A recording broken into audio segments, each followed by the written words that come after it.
Here today in Petra, we've made our way up to the residential area that all fell down in a terrible earthquake and was pretty much abandoned in the 8th century. But from here, what you can make up behind me are all of these tombs carved in the rock face. They call this the area of the tombs of the kings because they're so ornate and huge and beautiful. And one right here, where you can see sort of, archways in front of them, and it looks like a ramp going up, that was actually a tomb, which in Roman times was converted into, of all things, into a prison. They expanded the courtyard, put in these columns and colonnades for judgment, and then they had the prisoners there.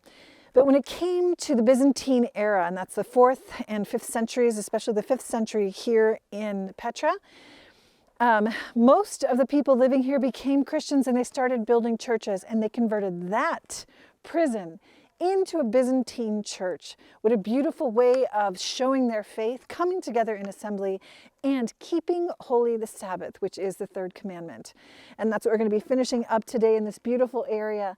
And right to my right, we're going to go in right now to one of the restored Byzantine churches. On this hillside, there's actually 2 others toward the top of the peak, which is perfect. If you're going to have a parish, then let the people walk easily to that parish and come together and worship. And so this really is a testimony to the Christian life here in Petra.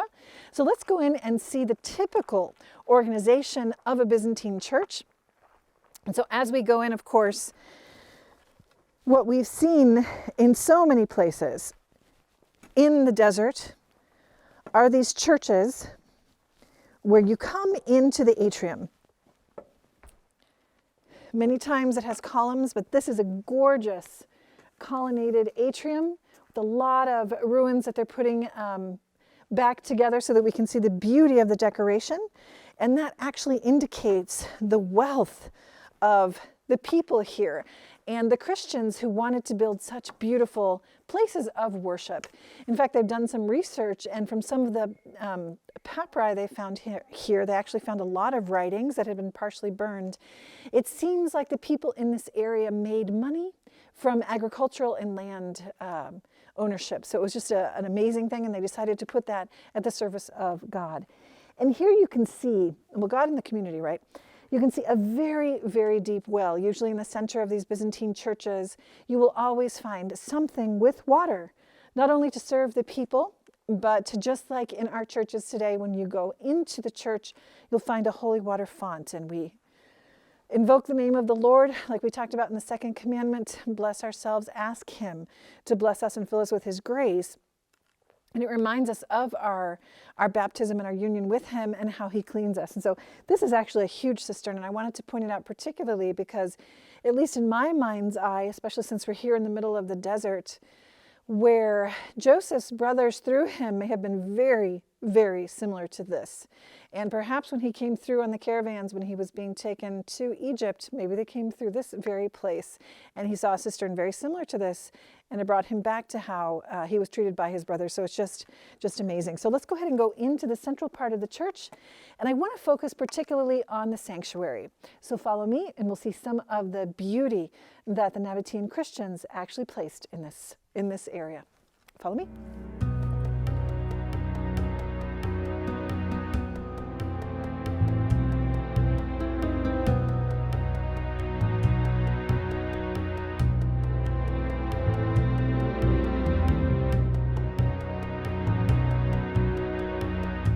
Now that we're here inside this amazing structure, I just have to say that I'm impressed with the way the Jordanians take care of the Byzantine churches here, having it covered and really protecting these gorgeous mosaics that we saw on either side of the central aisle.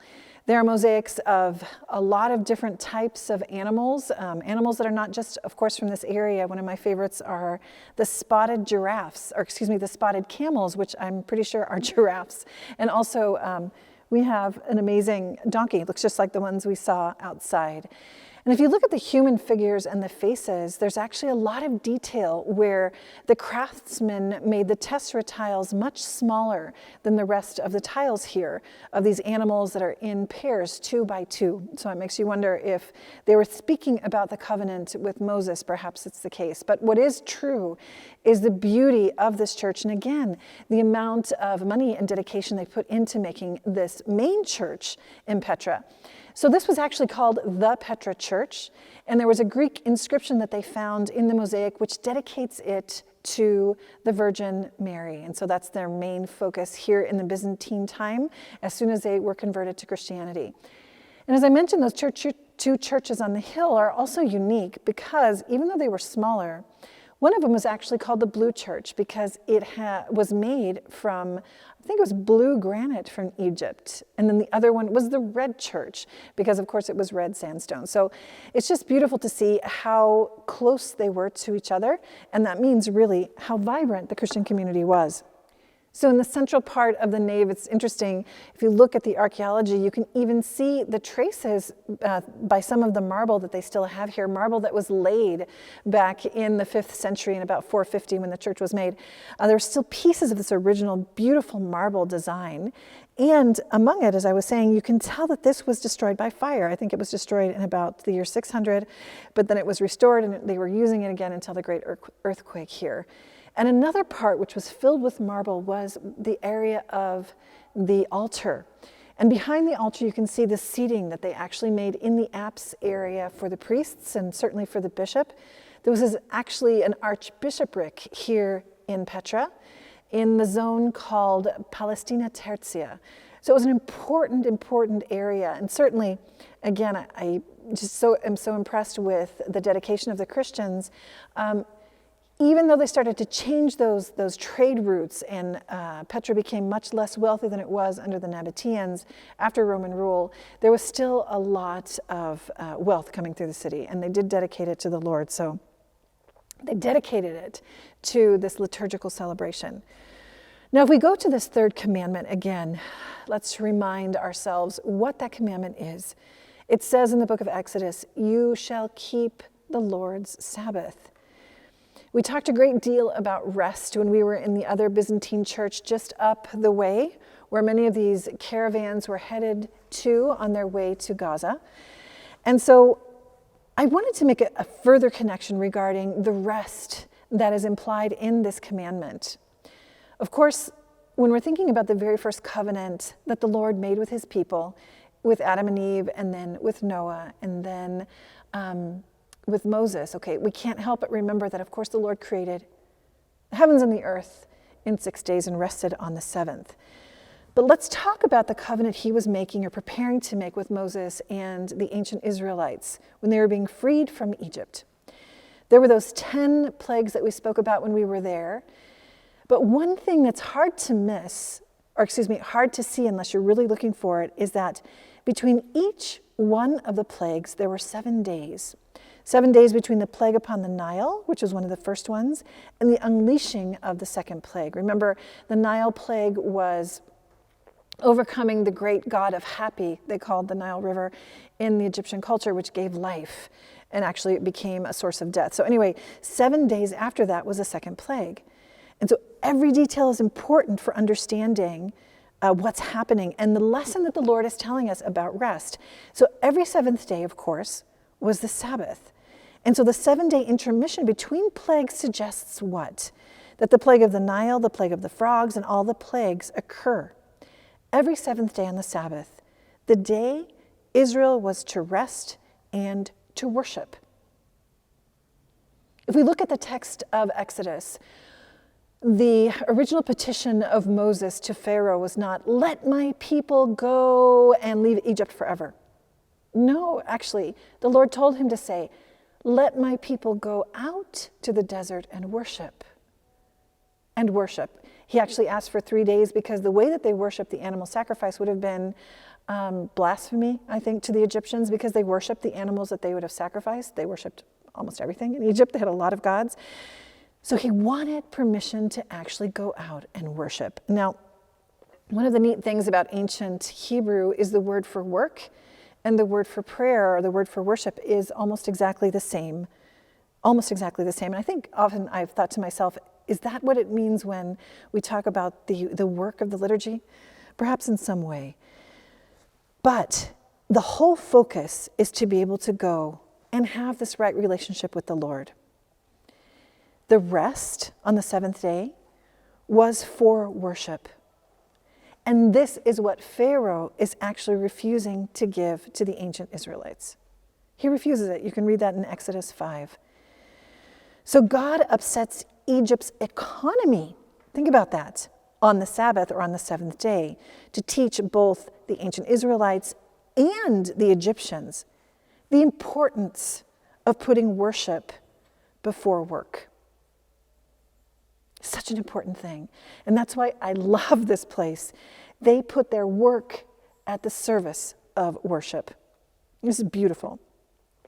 We have to remember another thing about worship and work and what Moses asked Pharaoh to do when he asked, just let us go out and worship the Lord. And that is also what he told Moses, or actually, what Pharaoh told Moses. It says in Exodus several places that he didn't know Joseph. He didn't know the God of the ancient Israelites. He didn't know. And so when we think about places of worship, parishes, the community of the church, we come together not just to give homage to the Lord, to worship. We come because we're going to know him. We're coming to know him. And through everything that happened, both with the ancient Israelites and with the Egyptians, both groups came to know who God really is. And so this is one of the main purposes of the Third Commandment. So remember the Sabbath day. Keep it holy. Keep it holy. 6 days you shall labor and do all your work, but the seventh day is the Sabbath of the Lord your God. Remember the rest of the Lord your God. So that's the battle that we all have, right? Between worship and work. But remember what's interesting. After being delivered from Egypt, God establishes the Sabbath to let the Israelites go to rest and worship every week. Every week. The Exodus, in that sense, the Exodus is renewed every week. Every time you come to church, every time you come together to worship the Lord, we are on a pathway of greater and greater freedom and greater knowledge of the Lord. All work needs to be ordered toward what is eternal and what lasts forever. So a failure to observe the Sabbath in that sense, or actually a failure to come together and worship on the Lord's day, which was ordained from creation, is a refusal to be an Exodus people. A people freed from the world for relationship with God. Now what happens after, I think we've talked about this, but after the 10 Commandments are proclaimed, in the part of Exodus, which I believe starts with chapter 21 to 23, it's called the Book of the Covenant, again, because it's for relationship. So the practical laws that are there are aimed at governing the people for their life in the promised land. And so the very first subject which is taken up is specifically that of slavery. We're called to be freed every week, but slaves are freed, let's look at the numbers again, in their 7th year of service. They're freed for God. Every 7 years times 7 is 49. Every one of that multiplication, those years, it's a Jubilee year. And that means all slaves are set free. There's celebrations, lands are returned. This is an indication for us to remember that when we're looking at this third commandment and keeping the Lord's day holy, it means we are being set free. Now, there's something else I wanted to mention. One of my favorite elements of Byzantine churches are actually the pillars that they have up, usually separating it into perfectly 3 aisles. And so when they erected the altar, when they were doing the covenant part in this part of Exodus, the 12 pillars, of course, as we said, were for the 12 tribes. And so then Moses and some of the young men sacrificed burnt offerings and peace offerings there. And then, like we had said, Moses threw the blood, half of it on the altar and the other half on the people. And this really deeply symbolic gesture suggests the covenantal bond between God and the ancient Israelites. Because ancient covenants forged, what did they forge? Lifelong friendship, actually kinship bonds between two parties. Kinship, my father, I am the son or the daughter of God. And so that's why the language of adoption or the language of marriage, as we will speak about in other commandments, just indicate that this is a new family. It's not just kind of nice happy talk saying that the parish is my parish family. We're created as a new family because of the covenant, because we've been sprinkled with the blood of the Lamb, because in communion, we all come together as a family. And this is brought about because of the covenant, the sonship, marriage, and as we've talked about before as well, when there's a covenantal ceremony, there's usually, or actually almost always, especially in the ancient world, a covenantal meal, the sacrifice together. And so this is why, I like this church because you've got the steps going up. In many Byzantine churches, you'll just have a separation with a sort of like a chancel or sort of a bench area with a little, small wall where people would come and you would receive communion. But it's the meal that we share together, and it becomes a means of sharing the same body and thus becoming one flesh. When you talk about some of the other sacraments and human dignity and our relationship with God, this is what we're talking about. It's this becoming one with Him, becoming one with our brothers and sisters. And so the other thing with covenants, especially when you're talking about animal sacrifices, the blood that's shed is really punishment for those who would violate the covenant, that their blood would likewise be shed. So in a certain sense, when we receive the body and blood of the Lord on the Lord's Day, we're also saying, not only am I unified as a family in covenant relationship with the Lord and with one another, but it's like, I'll give my life. I'll give my life for my brothers and sisters. I will give my life. That's what consecrated life is for. That's what the martyrs were for, but that's actually the martyrdom of every single day. So that's one of the most important things regarding parish life and the Sunday Eucharist, because there's a beautiful symbol outside, looks a lot like our Magdala Rosetta, but instead of having 6 petals and 6 outside petals, representing, of course, the 12 tribes, but the 12 apostles, all of that, 12 days, 12 months of the year, what we have are 8. And remember, 8 is the beginning of the new week. It's the beginning, it's the Christian celebration of the Lord's Day, and that's the Sunday. And so that's when the Lord's Day and the Eucharist is the heart, it becomes the heart of the church's life and apostolic tradition. Now, it's important to remember that with this particular commandment for Christians, we're talking about the obligation, Sunday obligation. And it's an obligation because that's what we're made for. We're directed toward freedom. We're directed toward freedom. It's the Lord Himself who makes us free. Free, just like the ancient Israelites, to go out and to worship. It's not for Him, it's for us, it's for both of us, it's for relationships so we can come to know Him and give testimony, just like they give testimony to Pharaoh, so that all of Egypt and then the rest of the world would come to know who God is. So that's what the Sunday obligation really is for. But it reminds us that there's also important days of obligation that have been observed from the very beginning of the church from apostolic times. What are those? The Epiphany, the Ascension of Christ. He's waiting for us there in heaven in body and soul. The Feast of the Body and Blood of Christ in the Eucharist. The Feast of Mary, the Mother of God. Her Immaculate Conception. The Assumption. The Feast of St. Joseph. And then, of course, the feasts of St. Peter and Paul and all the saints. This is from the very beginning of the church's life. And that's why I also like to see that in parishes like this one, many times they will have those names. So that those are the most common names for parishes around Mary, Peter, Paul, all of that. But again, this parish community, and this is something we can reflect upon, is our parish community when I'm back at home. It's supposed to be a definitive or a definite community. A lot of different congregations will church hop, but for us, we look for that community, that constant community of Christian faithful, established on a stable basis around a bishop within a particular church. That actually helps us to live our Sunday obligation. And I just want to end with just one other observation. I think it's important to note that this, again, was a bishopric because the church is formed around the bishop. Do we know him? Does he know us? He needs to know his flock. That's definitely the truth. But when we don't have a sacred minister, sometimes that happens. It's happening actually a lot more in the United States than it used to. It happens in a lot of parts of the world. You just look at France, you look at some places in Latin America. They might have chapels, but they don't have ministers. They don't have priests.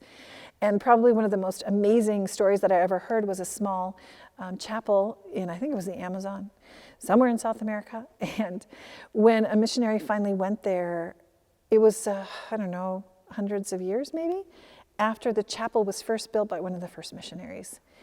And the people who were there, who had been first evangelized, recognized exactly who this person was. It was a priest who came to do missionary work there.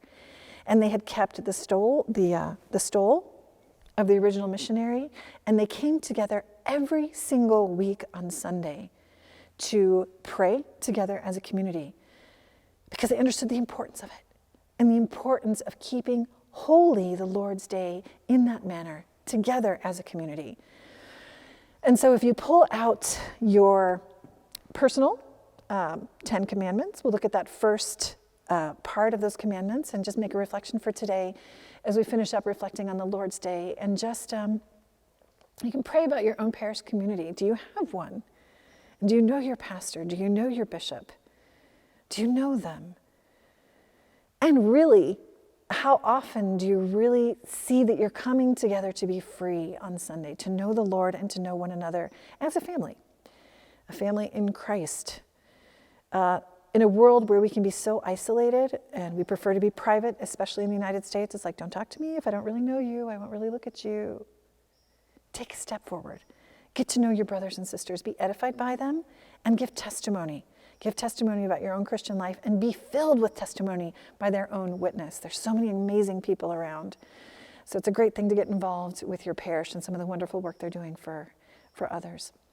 So from this beautiful Byzantine church, thinking about all the others we're going to see and have seen on our path so far, I hope you can join us again tomorrow and know that from here, we have said a very special Hail Mary for each and every one of you and your parish communities.